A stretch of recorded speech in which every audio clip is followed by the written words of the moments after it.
जे दोन लोक CCTVवर दिसतात, ज्या पद्धतीने हे कृत्य झालेलं आहे आणि परत एकदा तोच मुद्दा ऐरणीवर आला जो मी माझ्या वक्तव्याने बोललो की शिर्डीमध्ये हे जे मोफत अन्नछत्र यामुळे वाढती गुन्हेगारी आणि यामुळे हे जे बाहेरचे लोक आलेले असावेत रोजगाराच्या माध्यमातून किंवा या सगळ्या प्रक्रियेच्या माध्यमातून जे शिर्डी मोफत करून ठेवलेली आहे त्याच्या माध्यमातून आजचा हा दिवस यावा ही दुर्दैवी बाब आहे आणि ही आमची मागणी आज त्या ठिकाणी कदाचित महाराष्ट्राला कळेल की आम्ही जे बोललो होतो ते कोणत्या उद्देशाने बोललो होतो.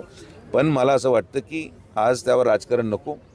जे घडलं ते दुर्दैवी आहे. दोन्हीही मुलं हे आम्ही शोधू राहिलो आणि हे कुठल्याही प्लांट मर्डर नाही, रँडम नशामध्ये धूत असलेले हे व्हाईटनरचा जो नशा करतात त्याच्यामध्ये धूत असलेले हे मुलं असावे. कारण की रस्त्या चालतात 3 वेगळ्या वेगळ्या लोकेशनला जो सापडला त्याला मारून त्याच्या खिशातून पैसे काढण्याचं जे कृत्य झालेलं आहे यामध्ये मला वाटत नाही की कुठलं याला जाती किंवा धर्माचा रंग असेल. हा विषय क्लिअर कट सायकोपॅथ किंवा नशेच्या धूत असलेल्या माणसाने डोळे बंद करून रस्त्याला सापडायला माणसावर केलेला हल्ला आहे.